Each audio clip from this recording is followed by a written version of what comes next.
the right time. I think right before I met each other, I was like, man, I hope this is like a nice meeting. Right? We both stared at each other and I was like, I see. Who's in the cool. I was rap. Yeah, I still have to go back. I want to go back and see it tomorrow. Oh, wow, this is a big part.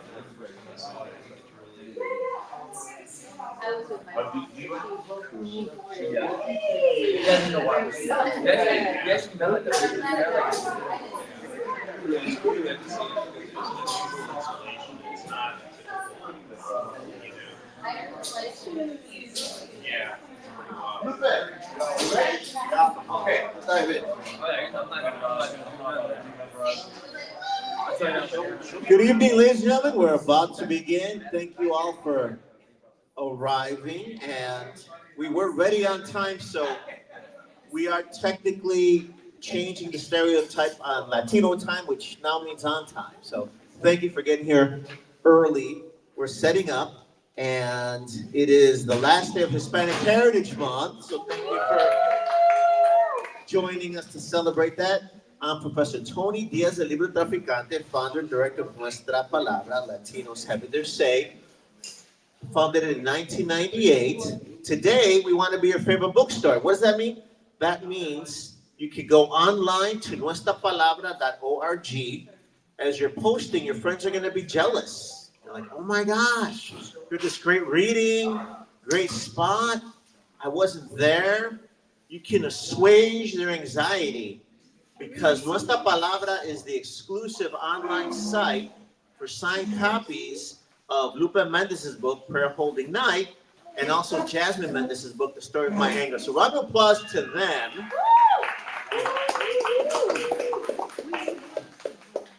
I want to mention that too because we really want to support Latino writers, publishers who support us, and we want to be your favorite bookstore. So we want to be available 24/7. But additionally, we're different because when you go to our website, unlike that other site online that everybody knows about, I'm not going to say their name, uh, they basically sell any product that they can get their hands on. The one with the A's? That one. That one. However, we don't do that. On our website, we are the culmination of those 27 years of work, and the writers we work with, we know give back to the community. Some of them we've worked with before they were published, and some of them wouldn't come to Texas unless we're working with them. That also means that we organize book tours for them beyond just Houston. So we're based in Houston, Texas. For us, you've got to come through Houston first, but then, like with Lupe, we might set up the book tour as well. So we started in Houston. Lupe really wanted to come back home to Galveston. Absolutely. Like he wanted to come back home. And as you may know, several of his poems, even from his previous work, are about Galveston. So it really is wonderful to get to come back, celebrate that work. But it means so much more to y'all that are used to the waves, the ocean, the sand, the city. So it's great to see that. But again, by way of introduction, Nuestra Palabra then, for writers that we believe in, that give back, we'll set up tours throughout Texas. We've gone as far as El Paso, Austin, Dallas, San Antonio, of course. But at the end of the day, in this era where there are forces at work making it harder for our writers to get to our communities, for you to choose the writers you want, we're so happy to continue the tradition of the Libro Traficantes, smuggling those books across borders. And, it was a little easier when just one state was going crazy and banning everything. Now, y'all know what's happening. So, on that note, it really is a privilege and an honor to convene with y'all on our terms in your backyard for some cutting-edge poetry. So, I want to get our first writer and author out here. Tonight, of course, we are crossing all kinds of borders. We're crossing out of Houston. We're coming past the touristy side. I came in. I never saw that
But here we go. It's called El Día que Me Faltes. My mom always told me, El día que te falte, te vas a acordar de mí. I'll do my best to translate. The day I'm missing from your life, you'll remember me. So, I've been thinking of an answer para la mujer que me dio la vida, the woman who gave me life. Mami, el día que me faltes acabarán los ciclones, sus lluvias e inundaciones, ya que no hay tormenta que me toque sin palabra de mi madre. I guess what I mean is, there's nothing natural about a disaster, but there's something motherly in a storm, be it one, the wind's embrace, a warm reminder she's on her way, be it two, the relentless rain, because every mother weeps when children leave, be it three, her eyes, the calm before the, el día que me faltes, mami, con nuestro cordón amarraré tu malecón al mío una vez más, because aren't we islands protected by your ocean, el día que me faltes, haré de nubes escalones, de montaña haré altares para recibir tu bendición, that is to say, I'll return everything we've taken.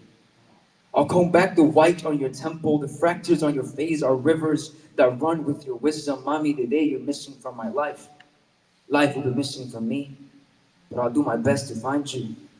I'll look under your consejos, dig through our memories, remember to leave un cafecito to share with mis abuelos. I'll add you to the altar. Mami, el día que me falte dejaré de llorar. El agua imitará tu ausencia, dejando sequía en tu tierra y en mí. Si aún temes que me acuerde de ti, mami, el día que me faltes, desde mis labios le ruego a tu cielo que no me desampares a mí. Oh.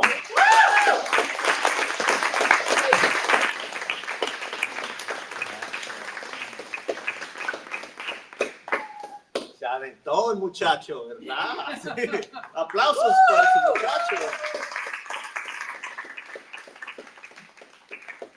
And for the folks who are watching on live stream, you're missing it in person, so you can at least order some of the books from tonight. I am going to mention this only about 13 times. But if you go to nuestrapalabra.org, you can get exclusive signed copies of the books by Lupe Mendez, Prayer Holding Night, which we're celebrating tonight, and also Jasminne Mendez, The Story of My Anger. But more than anything, we get to stretch out Hispanic Heritage Month. As I mentioned earlier, for my FBI file, my name is Professor Tony Diaz, el libro traficante. I want to make sure I'm in the right dossier. And I may have triggered it, like earlier in the year, I did write an essay that was published in the Houston Chronicle titled Donald Trump Has Not Proclaimed Hispanic Heritage Month. Who cares? And I do want to point out that he didn't proclaim it. And typically in the past, it was invented by the government. Like Lyndon B. Johnson started Hispanic Heritage Week, and then it got expanded to the month. And typically presidents, you know, get the cuesta, come out and proclaim it, except Trump. All of a sudden, then he did it, but he was late. So instead of September 15th, on September 22nd, the White House mysteriously proclaimed a Hispanic Heritage Month, right? Here's three beautiful things about it. We do it when nos da la gana. So, you know, we decide. So Galveston has decided that tonight we're continuing it. And I love that. You're having a good time on a Wednesday night? We're celebrating Cuba, Mexico, Dominican Republic, and all the other countries. My wife's Chilena, so I'm sure she's watching. Chile too, mi amor. Okay. And I don't know if Trump was being clever and playing off the stereotype that Latinos are late, so he proclaimed it on the 22nd, but he didn't extend it. And on top of it, no tiene la cara para really appreciate our heritage. So we got to do it on our own. And it really does my heart warm to see all the forces come together. Leandro, fantastic performer. So happy that Tintero Press has been carrying on that tradition to keep the new writers alive as you become industries on your own with all the books you've published. And here's another young performer, writer, and thinker. Isaac Lopez's credits include performances at stages, Tamo Theater. He was in the Best Little Whorehouse in Texas. And he's also been in so many other productions, including The Starcatcher, The Voice of the Prairie, and many others. He's also studied the craft at the academic level. He has a BA in theater with a focus on acting and directing. Texas A&M University, Corpus Christi, where he received a bachelor's degree. He has associates in theater from the College of the Mainland. He's thrilled to continue his professional acting career in Houston. Es de Matamoros, Tamaulipas, Mexico. Aquí está in Galveston. Come on down.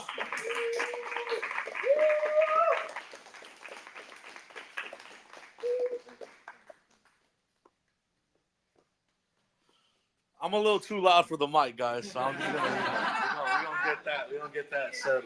I appreciate that. Yeah, welcome y'all. I appreciate y'all. Thank y'all for welcoming me. That was such a warm welcome. Yeah, I was born in Mexico, raised in Houston, so you know, very Tex-Mex, but that red, white, and green runs strong right here, baby. You know what I'm saying? So today I'll be performing a monologue for y'all that I found in college, in a time where I didn't really, connect to a lot of theater work. A lot of people don't look like me when they write theater work. You know what I'm saying? So I found this funny monologue, and my professor was like, Isaac, who are you as a person? You're the son of Mexican immigrants. They immigrated to Texas. So tell that story through the monologue. Don't make it funny. Just make it honest. And so I hope to tell y'all an honest monologue right now.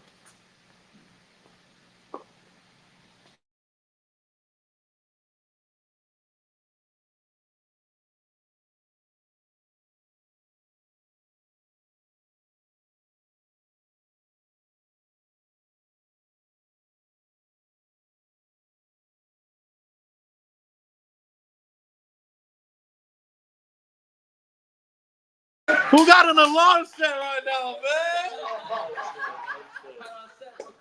Quite all set. I'll log back in for y'all. I got you. Sorry about that. You okay. You got that train. You got it.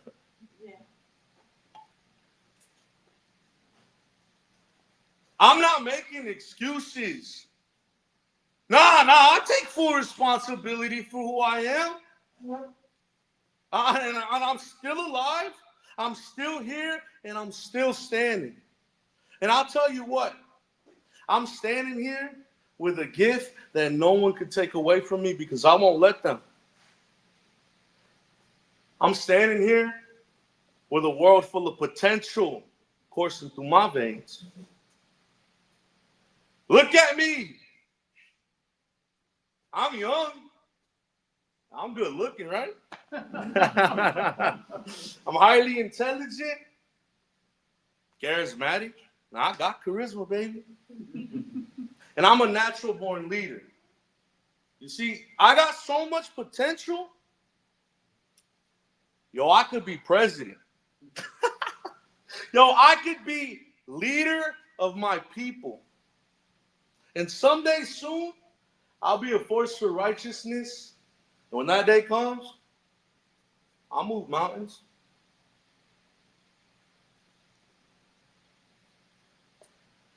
Look, up until now, I know I haven't done much to make a difference. But my time is coming, yo. My time is coming. And if I die now, then the whole world may be missing out on the next Che Guevara or the next Malcolm X and shit. And they wouldn't even know I was here.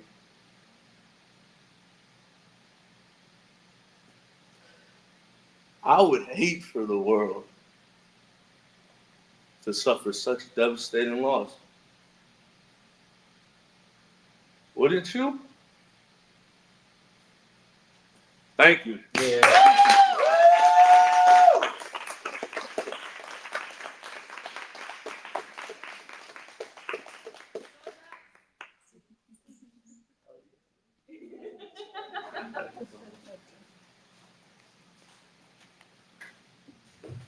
What a great job. Thank you so much for sharing that. Really heartfelt. Really, really. And before I introduce our next performer, who will introduce the performer after her, because they know each other better than I know them.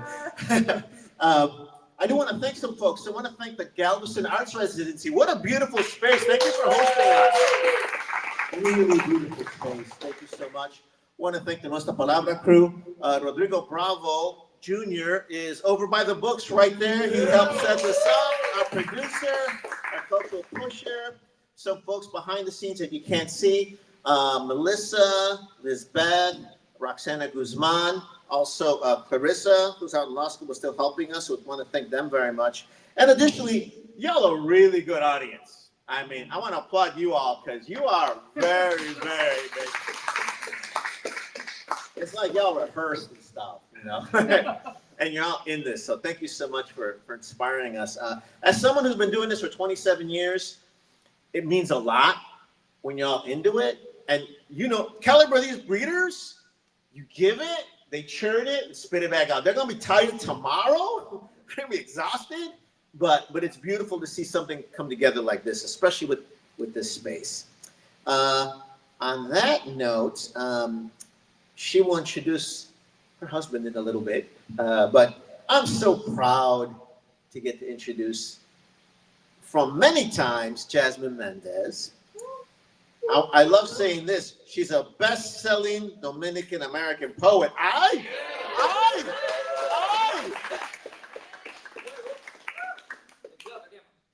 I'm Marxist, except when capitalism works for us. So that's good. That's a bueno. She's a translator, playwright, award-winning author of several books for children. People are going to get PhDs in Jasminne Mendez studies one day. That's right. She writes for children and adults, including the middle grade novel in verse, Añana del Mar's Jumps In, which received the 2024 Puro Belpre Honor Award. Ay. Eso merece aplausos. Her other books have received prizes from the prestigious Texas Institute of Letters, the Writer Leagues of Texas, the International Latino Book Awards. She is an MFA graduate of the Rainy Writers Workshop at Pacific Lutheran University and the University of Houston. A lot of UH Cougars here tonight. Alum. Her YA fiction debut novel, The Story of My Anger, is featured on our website with exclusive signatures. She's here with you in person tonight. I'm so happy that Nuestra Palabra supported her before she was published, not because we need those credentials. I'm glad the rest of the world has finally caught up. Jasminne Mendez, bring down the house.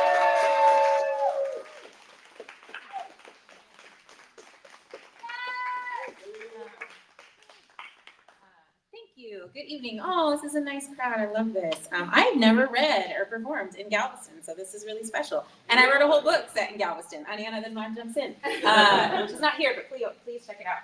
I usually stand, but so I'm gonna have to kind of finagle. So I had other things to read, but as you know, when you go to a reading, poets read things, and then that inspires you to feed off of them.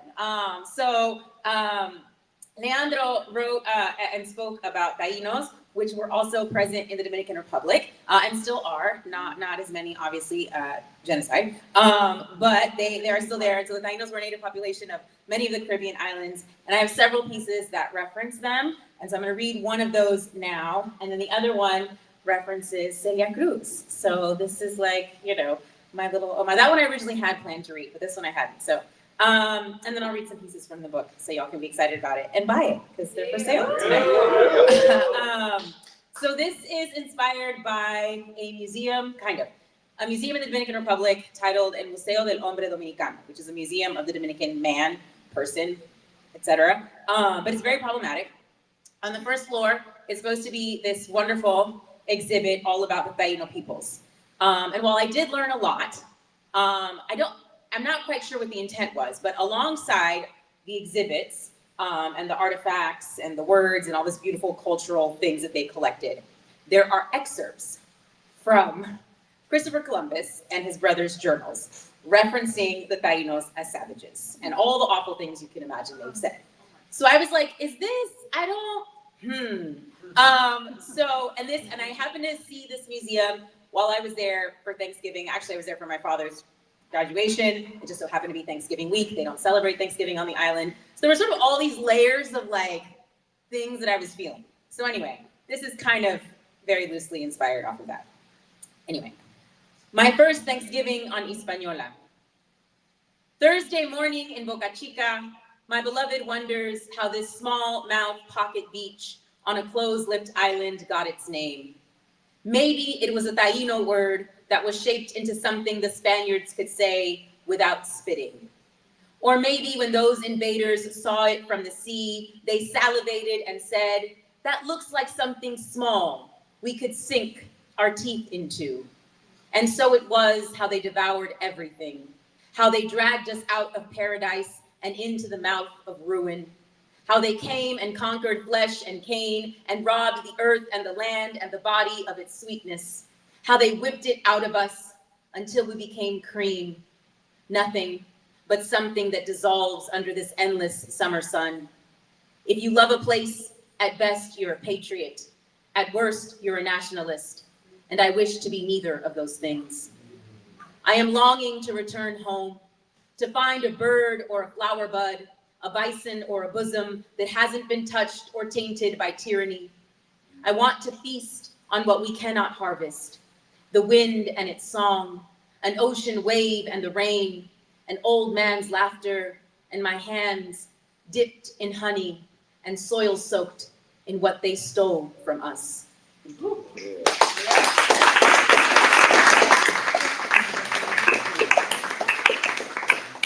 This is a piece that I've been tinkering with for years. I still don't think I got it right because I think it wants to be a creative nonfiction essay, but I have forced it into a poem.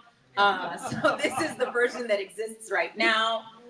And so this is also, if you haven't seen it, which you probably haven't, but speaking of like what the land holds and what the land carries, this is about sugarcane fields. And one of the reasons I believe why so many Latinos in particular, and just folks from the Caribbean and different places are diabetic because of the way in which we harvest sugar is very violent and is also, there's just a lot of history and the slave trade and all these things that are revolved around sugar plantations, not just in the Caribbean islands, literally up the road in Sugarland, near where I live. So this is kind of a mix of all of these different things.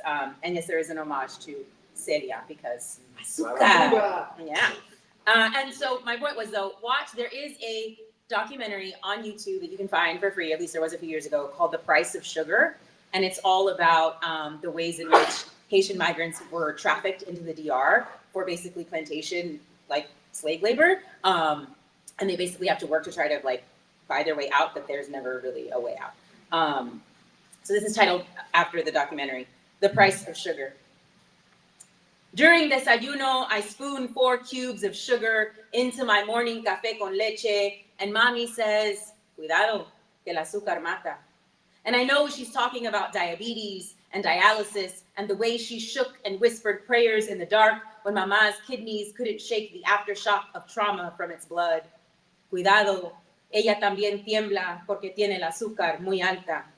And this island is equal parts sugarcane and salt water, split by mountains and rivers that divide us along color lines that don't matter in the middle of the night when we all become negros y extranjeros by our own hands. Cuidado, que el azúcar is everything. Even if it means que en el batey se mueren haitianos because they cut and burn the stock with machetes and matches, and sometimes it's hard to know the difference between them in the dark. Con cuidado, que el azúcar mata. But Papi says we aren't allowed to call them haitianos anymore. And I wonder why we are always taking things that don't belong to us, sin cuidado. And the last time I was on the island, the sun stroked my scalp so hot, my honeymoon sugared into cluster headaches and night sweats. And my blood pressure pounded from my palms to my pericardium while a salsa song bellowed on las bocinas, and my beloved me cuidó y Celia's azúcar no me mató. When he was alive, Abuelito would sip rum under the sun and tell us stories of how Trujillo used to parade his powdered face like a white reflection of sugar dusted on bronze-baked Dominican cakes para mejorar la raza. Pero cuidado, que el azúcar mata. And when Mija is born, I think of this because everyone is in awe of how black her hair is for a little girl so white. She got her looks from her father.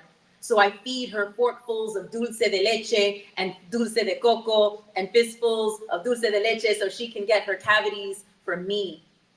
And mommy warns, cuidado, que el azúcar mata. Y en el campo, papi sucks on a stalk and says, when he was an American soldier, the army injected him with anthrax or a white sugar substitute. But what's the difference between azúcar y anthrax, he asks. But the time it takes for one or the other to kill you. Cuidado, que el azúcar mata.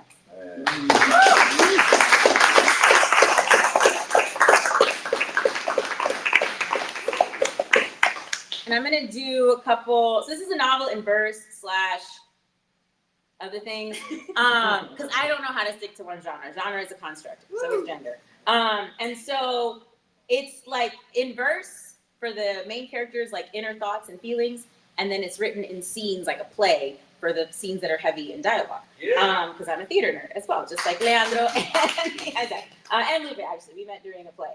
And so this is a prologue. This is about a young woman who is very angry about a lot of things, and she has every right to be. And it's very much inspired by the Libro Traficante movement, which I was a very small part of when it began, because she is trying to raise awareness about the book bans happening on her high school campus, and she uses guerrilla theater to do that. So this is the opening, first two poems, and then I'll read one from the near climax of the book. Everything's bigger in Texas. From the stars in the sky that scatter like glitter across a big black canvas with no beginning or end, to the fields of bluebonnets that whip and wind down Interstate 10, from the sprawling gas stations like Buc-ee's to the mega grocery stores like H-E-B, filled to the brim with aisles and aisles of beef jerky, barbecue brisket, breakfast tacos, tortillas, tamales, sombreros, and zarapes, to the flying cockroaches that refuse to get caught between the sole of a chancla and a hardwood floorboard.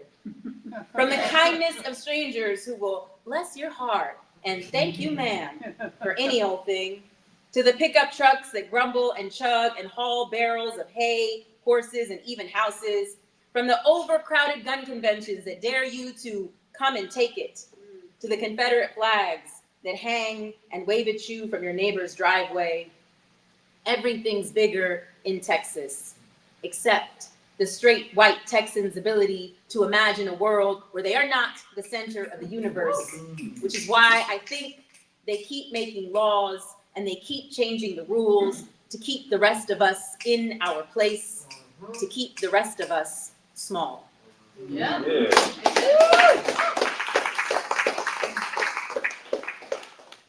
Sit and simmer.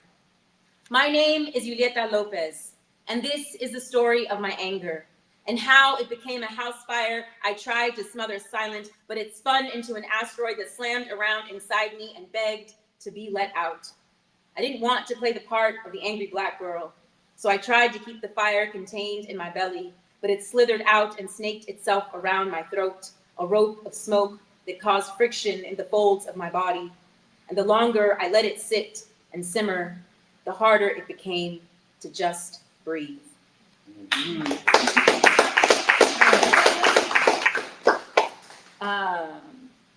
Then this last one, unless, do you want me to do that ABC poem?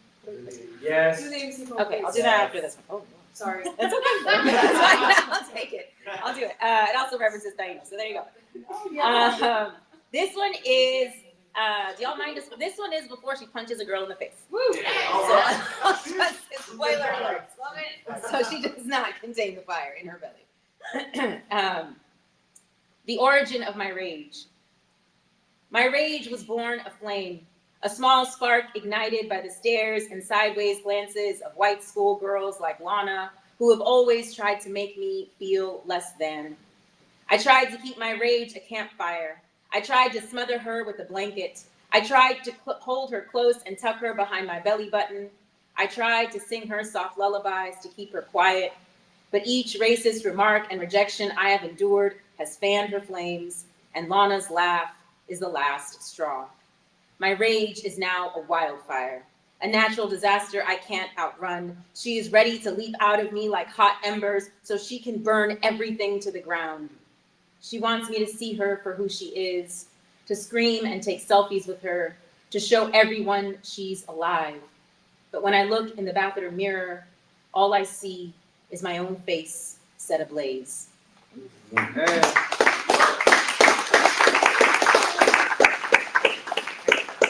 Last one, and then I guess I have to introduce the other guy. This is my husband, I can say that. We've been together 20 years. It only feels like 2. Depends on the day, right? Yeah, exactly, on the hour. All right. This is an Abecedarian lesson for my bilingual students in Houston. I'm a part-time creative writing teacher around town. I speak Spanish often with these students in these bilingual classrooms, ESL classrooms, but I'm Dominican, so my Spanish is a little bit different than what the majority of the Spanish-speaking students that I interact with speak. And so over the course of the last 15, 20 years that I've been teaching, I've gotten lots of funny looks and strange, like, what did you just say? Or that's not how you say that, miss. And 10-year-olds laughing at me and pointing fingers and stuff. And so I educate them. So I educate them about my Spanish, and, it's not wrong, because I did kind of grow up, at least here in Texas, with that complejo, as we say, of thinking that my Spanish was wrong, my Caribbean Spanish, because people are like, oh, that's not right, or you cut off your words and you don't speak Spanish right, all these things, even from my husband. So I had to say, it's not wrong, it's just different, okay? It's just different. It's like when you go to the Northeast and you're like, can I get a Coke? And people are like, what? Like, we have Pepsi. I'm like, yeah, whatever, like Coke, because we call everything Coke here in Texas. Anyway, all right. An Abecedarian lesson for my bilingual students in Houston. At the beginning of each school year, as a bilingual creative writing teacher in Texas, I have to stand in front of a classroom bustling with Spanish-speaking students to defend my Dominican Spanish, because their eager Spanish-speaking tongues from other Spanish-speaking countries forget that not all Spanish-speaking gente living in El Norte or America or Texas or Houston are from Mexico or Guatemala or El Salvador. I try to inspire them with visions of hammocks hanging between palmas and jacaranda trees blooming all year long. We practice words like guagua and quisqueya. I tell them, my avocado island is ripe with chinola and cacao, and in the street, language bounces buoyant from our tongues to the trumpets in our merengue. There is no slow talk, slow down, or slow Spanish. Somos negritos come coco, and there is always somewhere else to be, even in our mouths. Often, I explain, my tongue wants to roll out of breath, a pilon pressing plátanos from a pongo before the meat gets tough. Quizás you won't understand me, I say, but quisqueya is bold, red, a mocking hibiscus flower growing abundant, blue-mouthed waves surrendering molasses for Yemaya, where the sun opens una flor de mantequilla as taínos and tambores mark the beginning and end of time. It is un chin de habichuela con dulce, un poquito de arroz con leche, and a vámonos pa la playa, primo wave after a que lo que, tigre smile. Every year, when I begin to speak my Spanish to little boys and girls named Joaquin, Guadalupe, and Xochitl, they stop, turn their ears towards the distant country of my Spanish and ask, "Y maestra, ¿por qué hablas así?" And I always begin the lesson by saying, because my zafacón de basura boca is filled with words I can't throw away, even if no one else wants them. Woo!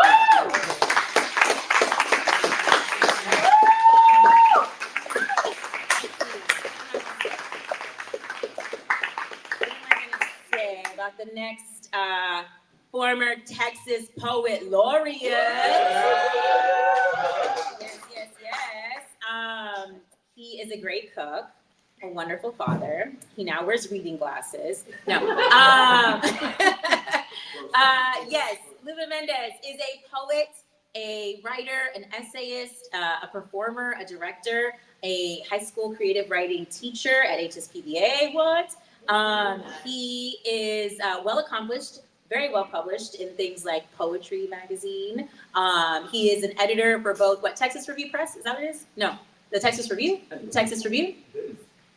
No. What are you an editor for? Texas Observer. Texas Observer. One of those. Texas something. Texas Observer, Huizache, and Acentos. And he's on the board of, what's that press? He does a lot of things, y'all. I can't keep up. I'm like, did you make dinner? That's really all I care about. Like, why are your shoes by the door? Who? Four-way books. Four-way books. Sorry. Okay. Yes. Yes. And that's all I got. Yes, he does. He's a breadwinner. He has a book that just came out. What's the title, honey? Night Holding Prayers. Prayer Holding Night. I have a lot of brain fog, y'all. This is almost past my bedtime. Prayer Holding Night. That is his Texas Poet Laureate publication. And when you're a Texas Poet Laureate, you get a book published of your work. So that's exciting. And he's been working on a third, I guess now, collection for quite a while. And we're very excited about that, hopefully soon. Huelga Schools Project, as he likes to call it. And he is the founder of Tintero Projects. There is a misconception that I'm a founder. He does not like me to claim this. I just bring the snacks. And I'm okay with that. He organizes the things, I bring the snacks. Yes, Lupe Mendez, community organizer, poet, playwright, husband, father, teacher, all the things. Please welcome to the stage.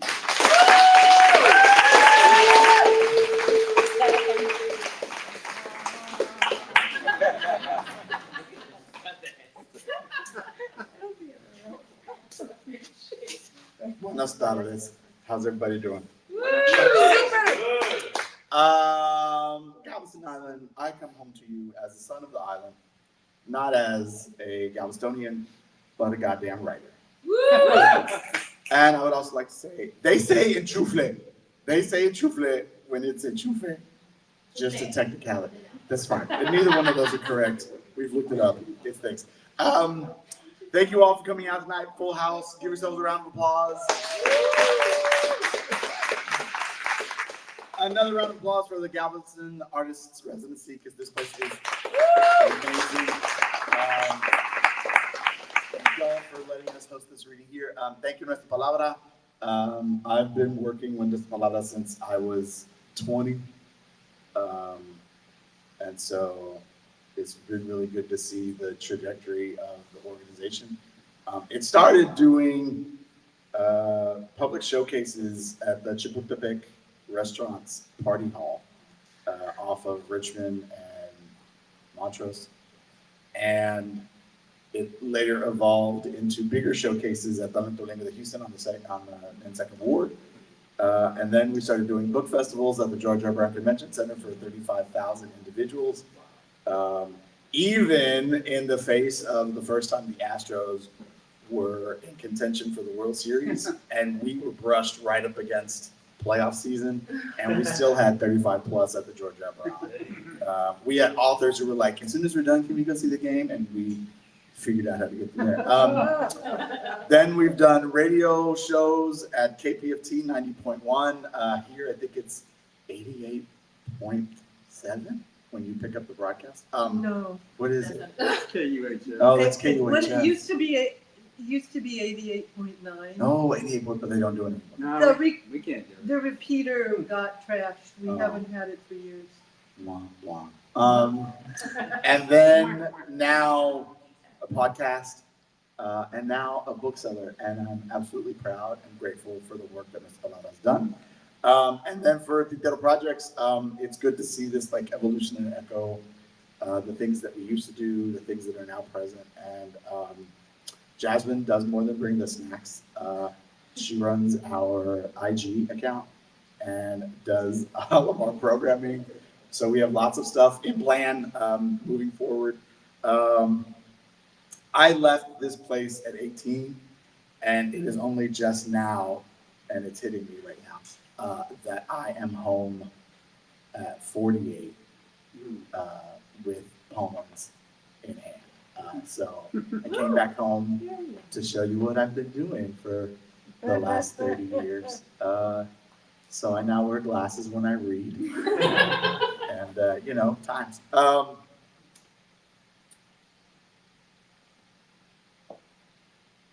poem about my name, Lupillo.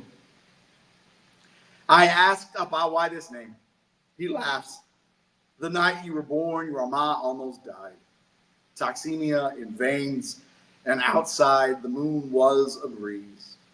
He asked about ama in broken English. The doctor told my father, pray. Only one will make it tonight.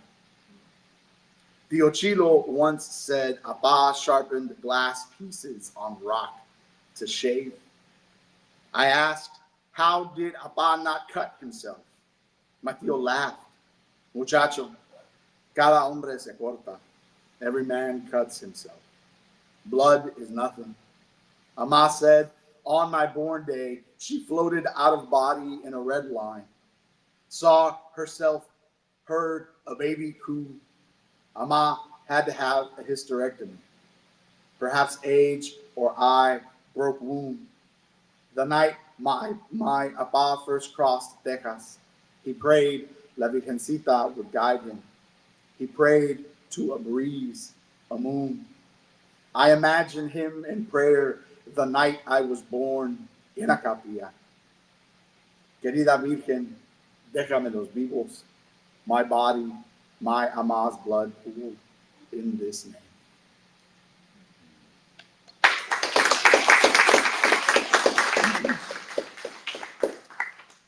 I didn't realize that a lot of the poems that I had picked for this collection actually were poems about here. So I picked all the ones that are here. A lighthouse can be someone's home on fire. Ike's quiet eye shifts a little to the left. Oh my God. It's fine.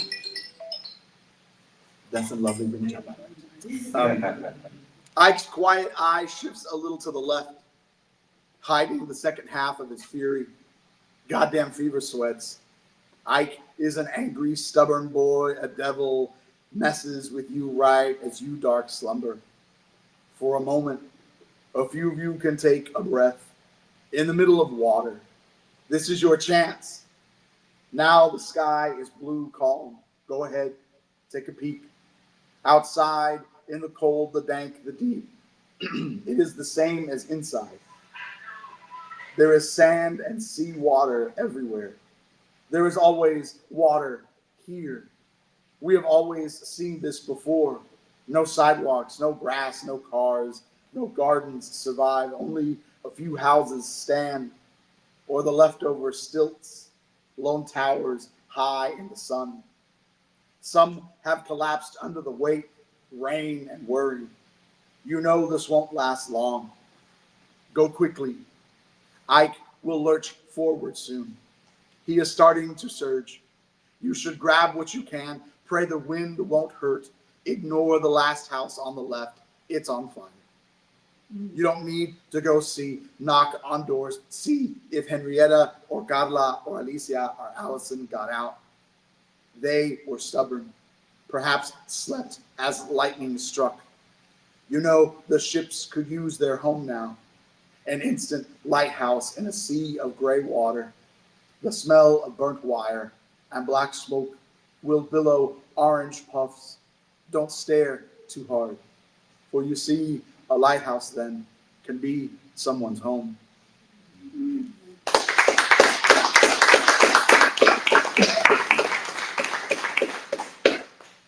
Mexican Island.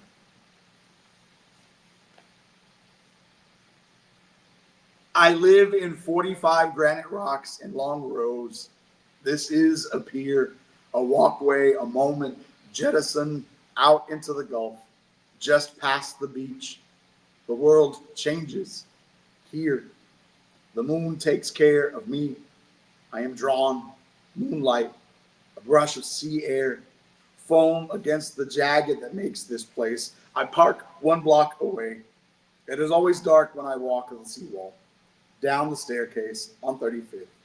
I sit just at the edge, where mist collects, where bare skin turns sticky salt, where city lights die. I face the Gulf, the storms, or flashes shadow in the gray. Me quito las chanclas de perdido, stretched toes. Sand spreads under a midnight foot. I take a swig of thunder, cheap whiskey, unos tragos de mezcal. I have sat with sad eyes. I will sit with sonrisas. I shall bring my media costilla here. I confess to the stars. I imagine myself someplace else. I watch the night change, watch the tides bruise and break so much they swell up. I picture me, thrust myself upon the color horizon, jump away into the sea. I will not be able to. The current along the rocks will drown, rip me. This is the act, then, wishing, the act of island, being at home, longing to be mid-air, to be caught in one large wave, to disappear into something deep. This is where the island breaks, bends, this jetty. This is the closest finger into the ocean. I live here. I live. I hold myself against this want.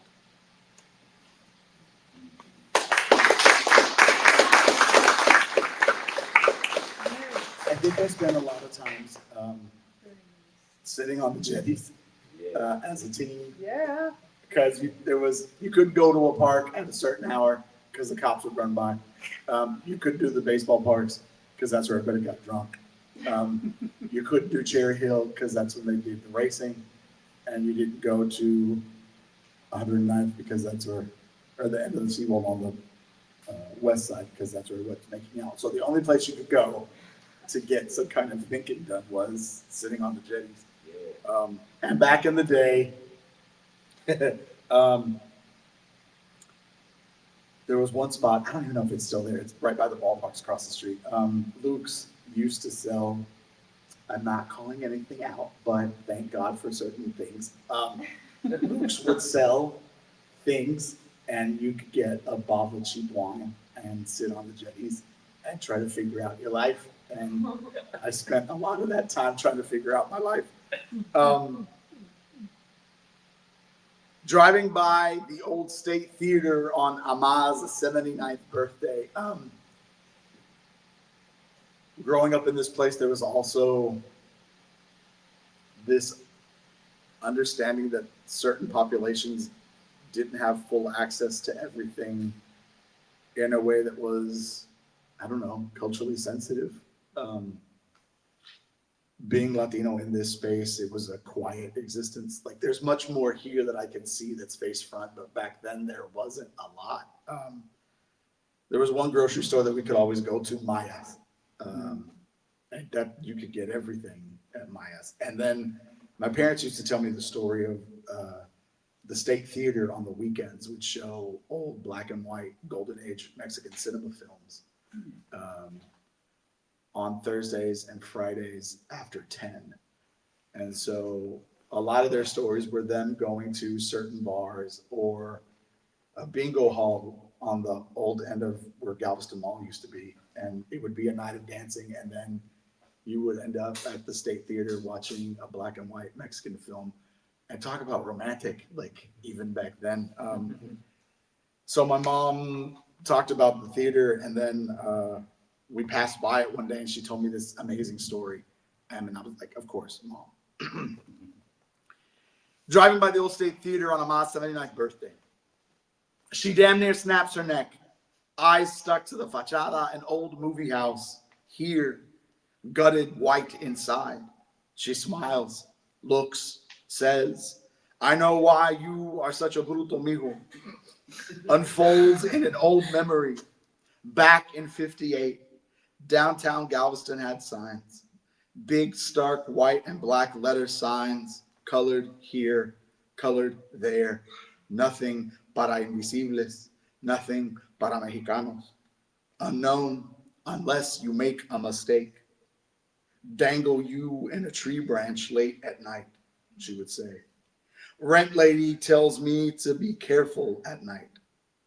She used to babysit Anita and her pigtails. A nursing school hustle, a barter. Anita had a friend, Amar goes on. Beautiful, plump, black, small Olivia. Amar loved to teach the girls how to cook on Saturdays. Pancakes, eggs, eat warm syrup with a spoon, buy them dolls, watch them struggle with times tables, and take them to the movie house. In front, it had signs, big, stark, white, black letter signs, no colored here. In the building, mijo, she says, I am a bruta. Then, now. I love Galveston Island winters, a reason to hide the girls in my peacoat then.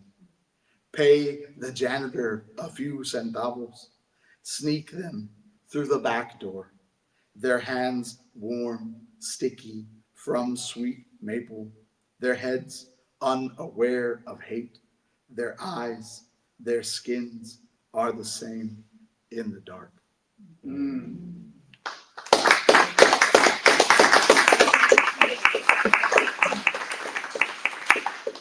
I will close with this last piece. Before I do that, everybody give it up for Isaac and for Leandro for the work.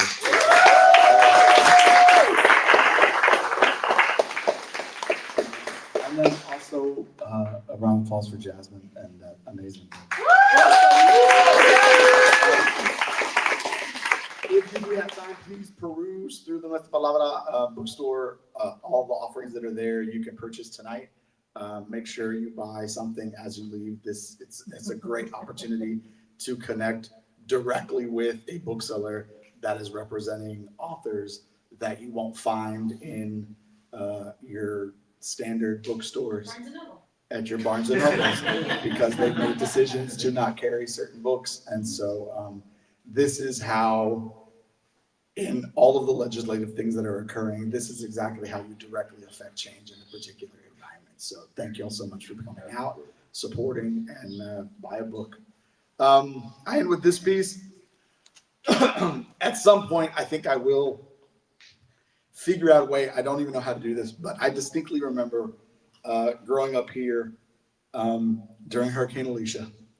And I remember that on the night of the storm, as the storm was like on the island already, I don't know whose bright idea it was, but someone at what's 13's call sign, KRIV, Channel 13. Someone at Channel 13 thought, hey, let's go ahead and put The Exorcist as the film.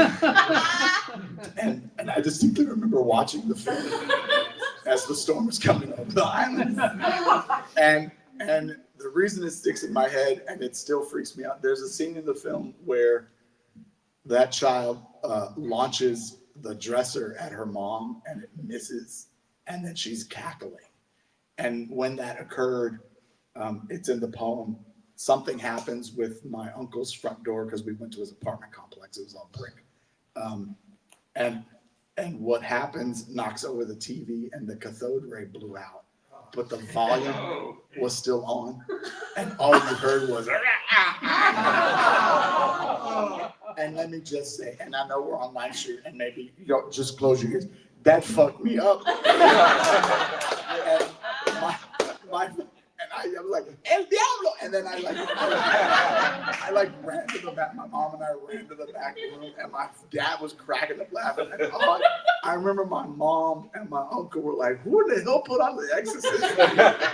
Who thought that was an idea? So anyways, this you'll understand as I read this poem. This is what I close with. Thank y'all so much for the evening. The Exorcist on TV. The night Hurricane Alicia fell. Epigraph. Due to the severe damage, the name, quote, Alicia, end quote, was retired in the spring of 1984 by the World Meteorological Organization and will never be used again for an Atlantic hurricane. It was replaced by Allison. For the 1989 season. Coincidentally, in 2001, the name Allison was also retired, striking the same area as Alicia. National Hurricane Center 2010. Side note, I lost my apartment. I graduated that year from college. And I lost my apartment and everything else. My apartment was off of Shepherd and Richmond. So, oh Lord, a foot and a half. My cap, my gown, the commencement speech, all my stuff. And I wouldn't get a job until just at like the end of July. So I was broke. Side note, that's a different poem. This poem. My family split up that day. My mother, white scrubs, dressed for her sick people in the head job. My father, quiet, watched black clouds, white flash cracks. The sun hadn't offered a thing. I couldn't understand the swirls on the screen, the buzz, the ripples, the arrows that pointed across the TV. But I felt the swoon. The house swayed with the wind. I smelled sea salt. Side note, the house we were in, those three identical houses on 14th, next to Old Mosquito Cafe. That used to be Streeter's Tavern. My dad got the house next to Streeter's Tavern because he drank a lot. I smelled sea salt. It made me jerk. I couldn't understand the swirls on the screen, the buzz, the ripples, the arrows that pointed across the TV, but I felt the swoon. It made me jerk, mess up my horse picture, brown and black with yellow hair. I heard the seagulls. They laughed as they flew away. I drew them too, saw them as they joined the rest of the people and cars and their lights, those that ran from the water. I told my father I worried about mother, said she would be home that night. He kept working in between swigs of Miller High Life and duct tape. I helped him in the afternoon X all of the windows. Between trips to the bar next door, I prayed for food. I did not eat that day. In the distance, the breaks in the waves grew tall, throwing up jetty rocks on the roadway. Crushed a man, covered him in granite and sea foam. He didn't even make a grip when he died. His hand was limp.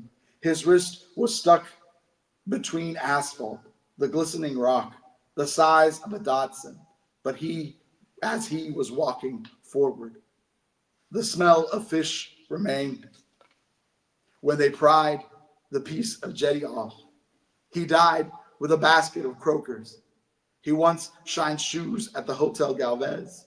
He knew everyone and told my father tales about old hurricanes, being brutal lovers, and about bitter women who found him out in a cheat. He sat by the waves a lot, taught me how to make paper boats float in the waves, and taught me how to fly a kite in storms. On the TV that night, I watched a white girl whose head spun around, who spoke in a demon voice, who beat on her mother, threw a dresser at her, who made the flower-filled walls of her house shake, who made the red stop sign from the corner of the block fly through our window, made the wind howl and gnarling rain, who made the door splinter right next to me. The TV blinked black, flung against the wall. Not a picture moved, but I still heard her laugh, a bit of maple in my arm. The door was gone, and out of its space, the light of the town emptied. Only the black, only the lanterns and the twigs, the bushes and the sand, the colored cars and telephone wires circled overhead, floating in such a breeze. Mil gracias, thank you. Yeah.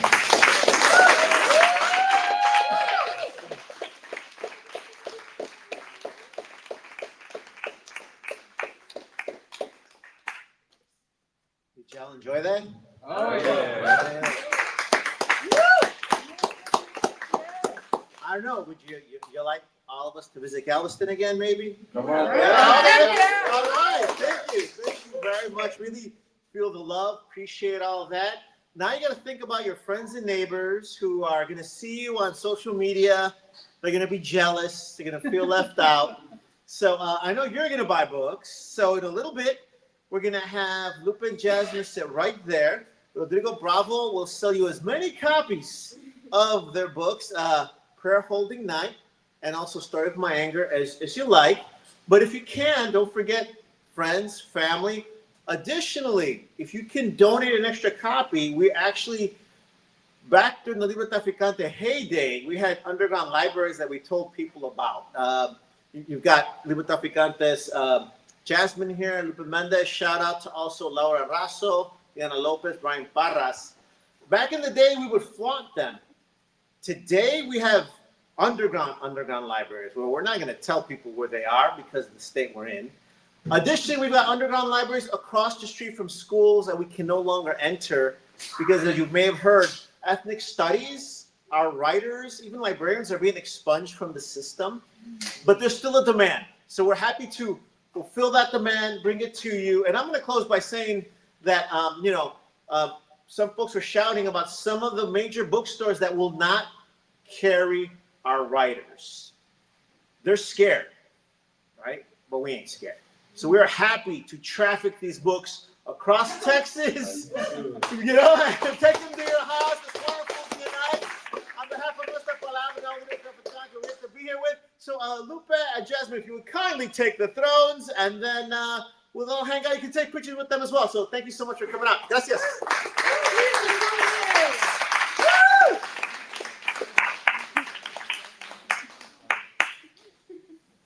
John! Hey, Tony. Oh how my you doing? gosh, how are you, my Man, friend? I will never forget watching you on Democracy Now! When you